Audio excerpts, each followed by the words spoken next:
What's good, MooMoo crew? Welcome back to my channel. And if you're new here, thanks for stopping by. If you're into this kind of content, don't forget to like the video. It really helps out the channel and lets me keep making more content like this for you. Now, yes, I know it's been a minute since part 2 dropped, but part 3 and 4 should be a bit easier to film since today we're diving more into concepts and things that are actually super doable in The Sims 3 without needing a ton of mods or setup. As I mentioned before way back in part 1, this next segment of our Slice of Life RP series is all about personality templates, creating Sims you actually care about, style and taste bud palettes, refining their personality beyond just traits. We're going to talk about how to build flawed, complex Sims, the ones you don't usually make, and how playing as them can completely change your gameplay. You're going to see how traits that seem bad or boring on paper can unlock some of the most fun, heartfelt stories you've ever played. So let's get into it. So before I throw a bunch of personality templates at you, let's talk about the actual personality of your Sims. This is where you start refining your Sims character in a way that makes it way easier to roleplay as them in game. If you did the questionnaire from part 1 of this series, you probably already have a solid idea of how to select traits that match your Sims vibe. But I want to challenge the way we've been taught to view traits and offer a new way to think about them. So here it is. Your Sims don't have to be perfect. It's so easy to load them up with all the best traits, the kind ones, the smart ones, the hardworking ones, but let's be real,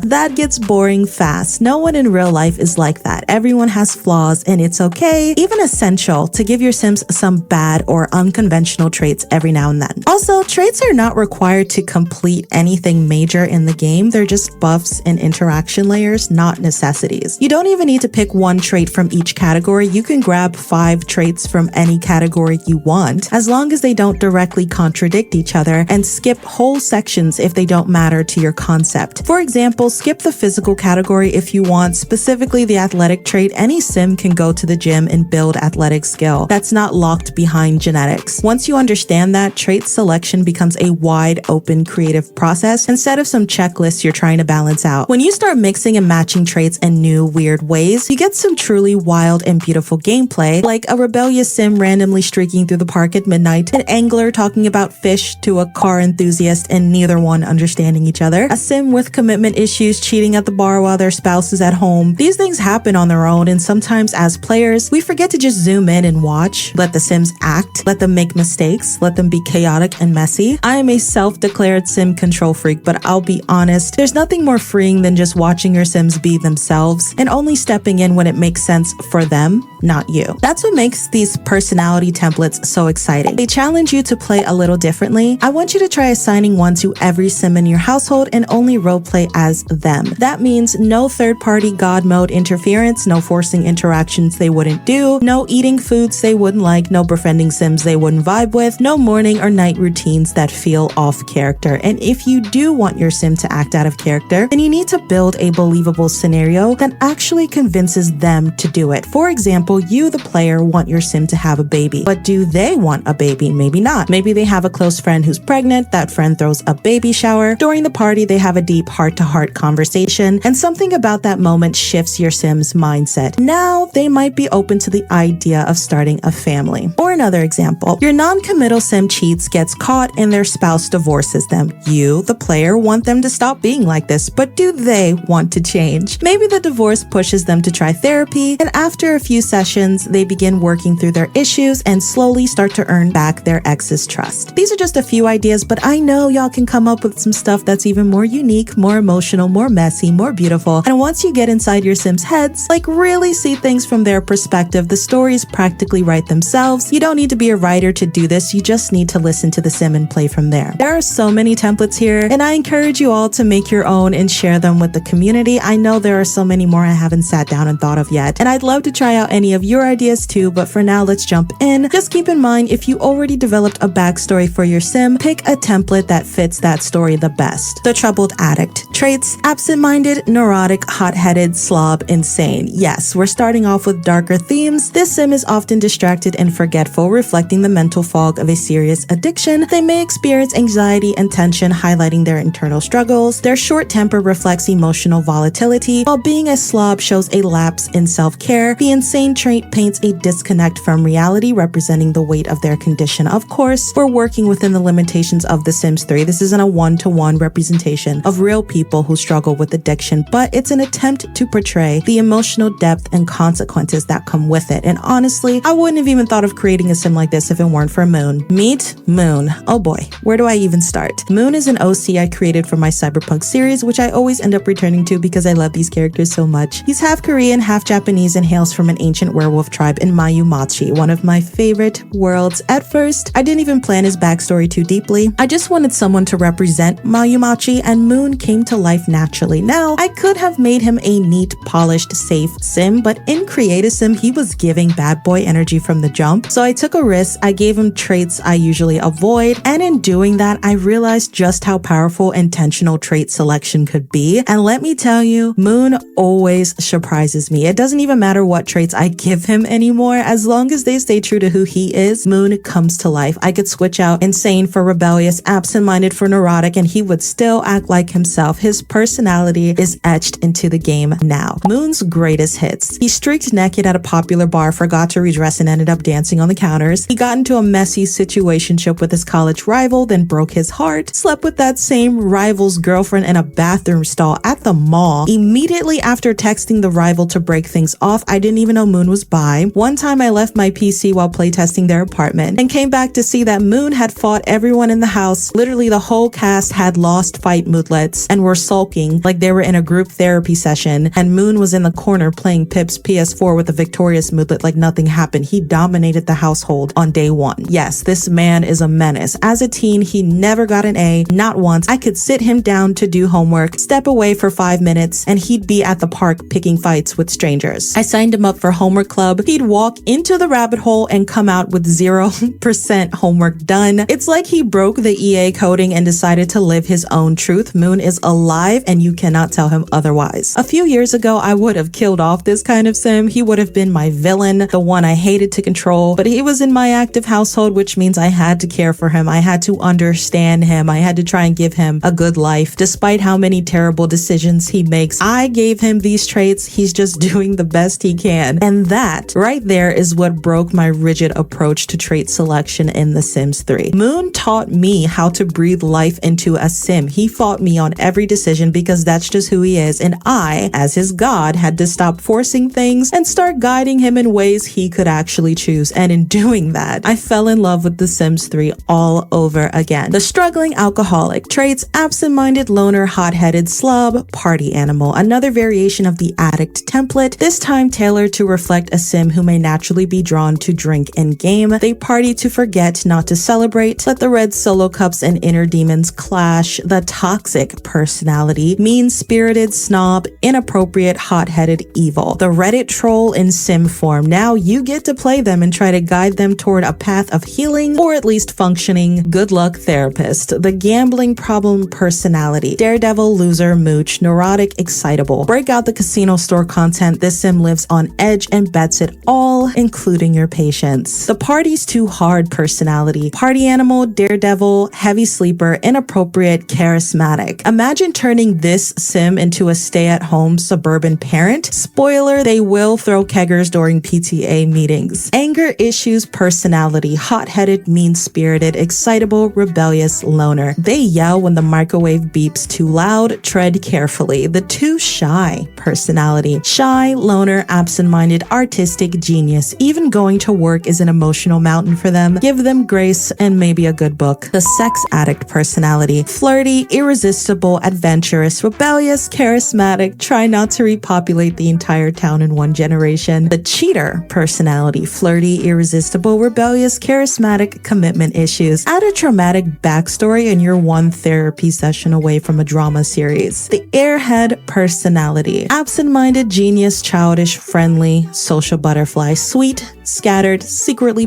brilliant, a himbo with hidden depth. The never serious personality, childish, good sense of humor, light sleeper, excitable, party animal. They never finished a shift, but they've started 3 conga lines. Too smart for their own good, genius, bookworm, perceptive, ambitious, workaholic, emotionally unavailable, but will run the town in 5 years. Connect with people Simple, pass. Shopaholic. Frugal, good sense of humor, family-oriented, neurotic, over-emotional. Keep them far away from Bridgeport or your simoleon account will suffer. Stuck up. Snob, charismatic, hates the outdoors, perfectionist, ambitious. Imagine them falling for a greasy, flirty mechanic. Now that's drama. Passive-aggressive, loner, grumpy, evil, neurotic, socially awkward. Your local high school bully at 35. Maybe they're due for a glow up. Pick me. Charismatic, friendly, flirty, neurotic, ambitious, always on, always doing the most. Boundaries, never heard of them. Lives in a bubble, childish, social butterfly, easily impressed, friendly, good. Imagine this sim becoming a cop. Cynical grouch, grumpy, mean-spirited, loner, snob, over-emotional. Love, what's that? Unless? Attention whore. Friendly, charismatic, dramatic, diva, flirty. If they don't have a spotlight, they create one. Let's hope they meet someone just as unhinged. Way too edgy, brooding, artistic, rebellious, lonely, unflirty. They write poetry at 3 a.m. about nihilism and their latest failed situationship. Way too serious, ambitious, perfectionist, workaholic, grumpy, absent-minded. Now pair them with someone bubbly and chaotic for peak sitcom energy. Insufferable, incel, grumpy, unflirty, loner, virtuoso, snob. They will argue with your feminist sim at the library. Handle them with gloves. Average Joe, friendly, good, ambitious, family-oriented, athletic. Nothing wrong with being average. He just wants his yard mowed and dinner by 6. Lazy, couch potato, mooch, good, slob, schmoozer. Would rather charm someone into doing the dishes than do them themselves. Eccentric, artist, unstable, childish, brave, good sense of humor. They never make any sense, but their art, masterpiece. Rebel, rebellious, brave, dislikes children, good, loser. They will start a riot for justice or for no reason at all. The animal lover. Animal lover, cat person, dog person, equestrian, friendly. This sim really does stop to pet every stray. The tech genius. Computer whiz, genius, perceptive, handy, green thumb. Can build a robot and grow potatoes, wife them up. The evil mastermind. Evil, genius, kleptomaniac, mean-spirited, perceptive. A hero would die for you. They'd kill for you instead. The eco warrior. Eco-friendly, green thumb, loves the outdoor, natural cook, gatherer. They're already at City Hall protesting something, probably the smog or the pigeons. You can find all of these personality traits on my Tumblr. I might even make more, so be sure to follow. If you create your own, tag me, I'd love to see them. So what does this all mean for you? Pick a template, get inside that sim's head, only do what they would do. You don't need a long backstory. You don't need a character sheet. By choosing a template, those answers naturally unfold through gameplay. Why is this important? Because I've seen it too many times. Simmers spending hours building elaborate saves, tweaking sims in Create a Sim, prepping households for the perfect storyline, only to fall back into the same old remote play. You max their career, fill up their skills, feed them, send them to sleep, repeat. Maybe you throw in a quick pregnancy, a rushed marriage, a tragic death, and start again with Gen 2. And hey, if that's your style, I get it. It's familiar, it's easy, but I'm offering another route. A way to make your sims feel like people, to play in a way that hits a little deeper. It's the kind of gameplay where you feel something, like the sting of watching two sims you plan to fall in love actually hate each other.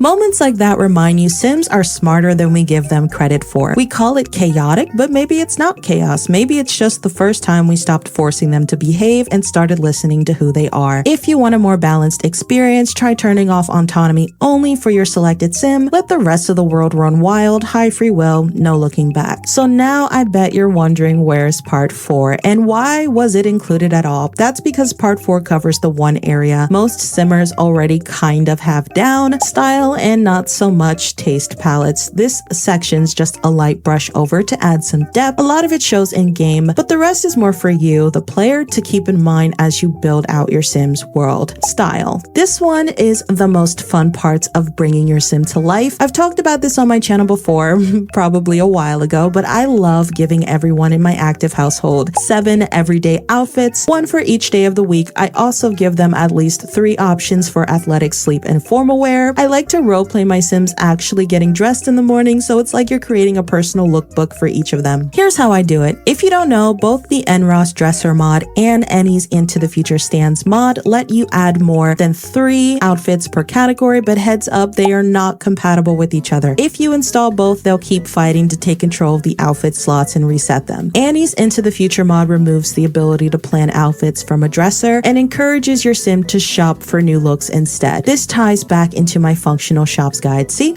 I thought of everything. NROS Dresser, on the other hand, lets you auto-rotate outfits, assigning new looks daily to the Sims in your town. It can cause a little lag if your world's heavily populated, but it's great if you just want to manage your active household manually. Personally, I use Annie's mod. It's way less fuss. You don't have to dive into a bunch of settings other than tweaking the XMLs to let inactives buy clothes. Plus, the outfit slots only apply to the sim you're playing, which helps keep lag down. A word of caution, don't place tons of Into the Future outfit stands on a single lot. All that CC, especially high poly clothes, can crash your game. I learned this the hard way. Instead, break your fashion stores up by age and gender and use visitors allowed lots. Immersion hack, seasonal style swaps. Now, if you're worried about how immersion breaking it feels to change your Sim's outfit every day while townies are still in their 2014 base game jeans, I got you. Here's what I do. Use seasonal lot markers from 𝐈𝐷𝐷 in your fashion stores. Set up mannequins with outfits for all 4 seasons. Enable outfit purchases for inactives. Just make sure it matches their age and gender. And when they buy from the mannequin, the outfit replaces their everyday 1 slot automatically. I keep only savvier seller registers and Into the Future outfit stands on these lots. That way, Sims visiting the store are more likely to interact with the clothes than wander off. It's still a little random, but it adds this natural, evolving fashion dynamic to your world. I usually set 4 outfit options per season, just enough to keep it varied without overwhelming the save. And when I really want to update a Sim's look, I just pop in to create a Sim using Master Controller and do it manually. By combining manual outfit updates with Annie's Into the Future shopping system, I don't have to micromanage every Sim every season, but townies will get a fashion refresh over time, and that makes changing my active Sims clothes feel more immersive because the whole town's evolving, not just them. You can even update the outfits on your Into the Future stands every Sim year to keep the town's fashion fresh as you play. Layered outfit logic, but it doesn't stop there. I also use the consort dress code mod to mix things up even more. This lets you assign special outfit types to specific lot types, and it's a game changer. I assigned my first formal outfit as the party look, and I placed the dress code object on bars, dance clubs, and arcades to have Sims show up in something a little flashier. You can also throw general parties with outfits set to formal, so all Sims show up in their party attire as well. On spa lots, I use this spa set from around The Sims and assign the second sleepwear slot. Makes it feel like they're slipping into something comfortable and relaxed for a day of pampering. The second and third formal outfit is reserved for upscale events, weddings, funerals, fancy restaurants, etc. This way your Sims have tiers to their fashion: casual, fancy, and then black tie fancy. 3 seasonal outfits. 1 is the winter and fall slot. This is because EA auto switches to this outfit when the temperature drops. 2 is the summer and spring, and 3 is anything seasonal specific like hiking outfits, Christmas costumes, Halloween costumes. You can throw Halloween bashes with the dress code object instead of an EA costume party, and then you can place these dress code objects on various slots like parks, the libraries, grocery stores, etc. And then there's career outfits. Don't sleep on that. If you're using the Ultimate Careers mod, Sims will sometimes stay in their work outfits after their shift ends. That's another chance to see Sims out and about in new clothes, and you can even tweak those work uniforms to add variety and realism. All of these layers, sleepwear tiers, formal levels, party fits, spa relaxation, career wear, add way more opportunities to see your townies in different outfits without overloading your save with dozens of outfits per Sim. It's not just about fashion, it's about atmosphere. Setting your Sim's style. When it comes to actually setting your active Sim style, this is where really understanding them comes into play. I had a highly artistic, creative Sim who only wore tank tops and jeans, a super pretty, popular Sim who loved Fashion Nova style outfits, emo core Sims, anime lover Sims, cutesy street fashion Sims, you name it, I've played it. Creating their lookbook really helps me get inside their head. When I change their outfit in the morning, it's like I'm mentally resetting to become that Sim for the day. It's surprisingly immersive. If you try this out, I promise you're going to love it. Honestly, I can't even comfortably play my save without this setup anymore. Fashion inspo concepts. Here are some fashion concepts you can mix, match, and layer into your Sims lookbooks. What you're able to create depends a lot on your own CC collection, so I like to start with basic staple pieces, anything anyone could wear, and then build outward into distinct styles depending on the Sim's vibe. This way you have the flexibility to switch things up based on the season, storyline, or even their mood for that day. Fashion inspo concepts for your Sims lookbooks. Use these as full-blown styles or mix and match elements to match your Sim's personality and story. Your CC folder is the limit. Gothic, dark layers, lace, leather, heavy makeup, mysterious vibes. Anime, kawaii core, pastel overload, bows, stockings, oversized accessories, cutesy prints, city girl, boy, street style, designer, athleisure, statement sneakers, bold accessories, normie, basic tees, jeans, hoodies, mall core vibes, super low maintenance, Y2K, butterfly clips, low-rise jeans, sparkly textures, baby tees, iconic 2000s energy, preppy, plaid skirts, polos, sweater vests, loafers, boarding school aesthetic, bohemian, flowy fabrics, earthy tones, crochet, fringe, lived-in feel, cozy, oversized sweaters, scarves, leggings, layers, autumn core, soft color palettes, basic baddie clean, bodycon, slick ponytails, nude tones, lip gloss, matching sets, wealthy, elegant, minimal, designer brands, fur coats, pearls, clean silhouettes, business savvy, tailored blazers, heels, neutral tones, watch game strong, soft tech wear, minimal tech wear, layered neutrals, utility vests, cargo pants, sleek sneakers, modern futuristic feel, soft girl, pinks, hearts, blush makeup, plaid skirts, fluffy accessories, ultra feminine and dreamy, grunge, alt rock, rip tights, band tees, flannel, chokers, platform, boots, moody but stylish, dark academia, trench coats, Oxford shoes, earth tones, button-ups, very literature core, light academia, similar to dark academia but in creams, soft browns, and warm neutrals, cottage core, puff sleeves, vintage florals, soft aprons, sundresses, perfect for nature-loving Sims, artsy, eclectic, statement prints, mismatched patterns,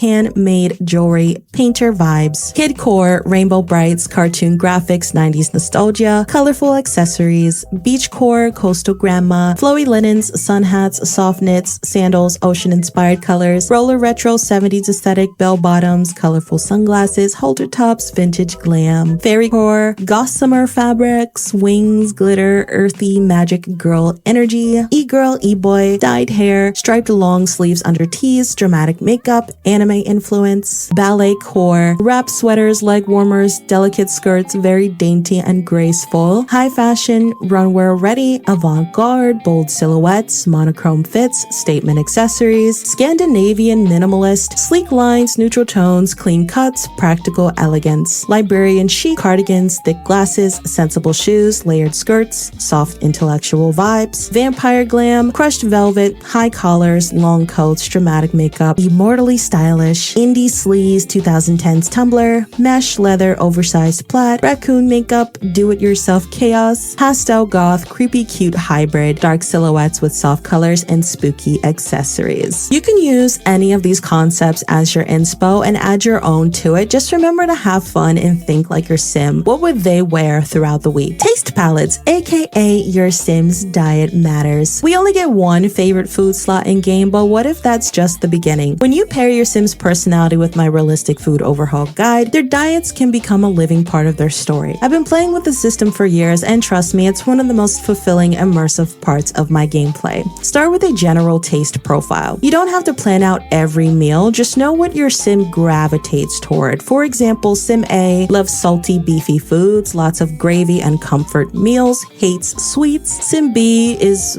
I guess, athletic, eats clean, veggies, fruits, lean proteins, will always choose a salad over a burger. Sim C is obsessed with greasy takeout, hot wings, potato chips, 1 billion pixels custom burgers. You can layer this on without needing high cooking skills, especially when you use custom recipes that require low skill to cook and custom food. Recipe versus morsel system. So I'm separating the food into two categories here. You have the recipes, traditional in-game meals, and custom recipes that use the cooking skill, and custom morsels food, mesh-based snacks or meals with their own unique buffs. These don't require cooking but feel like real food options. To make it all work, I've slowed down the hunger decay in my game so Sims can eat multiple smaller things per day, just like real people. Immersive food access, takeout, storage, and venues. Here's where things get really fun. Use the takeout mod to let Sims order any custom food in the game, Chinese, Indian, Italian, fried chicken, etc. Set up specific venues, a sub shop, a burger shack, a noodle stand. Let your Sims eat like locals. Make the fridge optional. Stock pantries, deep freezers, and cabinets with individual Sim favorite snacks or meals using the 𝐼𝐸 cooler mod or Exo's storage mod. For example, college roommates can't cook, so stock their rooms with personal snacks. Create drama if someone steals their food. Traditional households, a stay-at-home parent who preps bento lunches and cooks dinner daily. Very Korean, Japanese vlog core, single sims on the go, grab-and-go toaster snacks, late-night ramen, quick stovetop meals, storage ideas for next-level realism, turn decor into functional food hubs using mods. You can use a cabinet for candy and chips, a toaster for Pop-Tarts and breakfast snacks, a pitcher for cold juice cups, a liquor cabinet where only drinks that can get your sim drunk exist, deep freezer for burgers, sushi, fries, etc., roommate cabinets and separated by sim. I am aware of the Food Maker mod by 𝐷𝐷, and while I do recommend using it if you know how to, I like to use more minimal mod setups so every kind of player can experience it. Light setup, jump and play kind of stuff. Now your sims can grab items just like in real life, and you can roleplay consequences. Who ate my leftovers? Why is your snack cabinet always empty? Did she just take my sandwich to work? As a pro tip, keep hunger slow, cooking skill intentional, and snacks personal. With just a few tweaks, food transforms your regular game into various slice of life roleplay opportunities. Okay, everyone take a deep breath. We just made it through parts 3 and 4 of my slice of life roleplay guide. Pat yourselves on the back and go forth and prosper in your games, my little moomoos. I just know you're about to see this game in a completely different light the same way that I do. So let's recap. Personality templates. I showed you how to create compelling story-driven sim personalities. You can use my templates or come up with your own. The goal is to build sims who live intentionally with just a little guidance from you, the player. Fashion systems. We explored how to make fashion feel more streamlined, high performance, diverse, and immersive. You can use those CC folders with real purpose, and it's worth it. Food roleplay.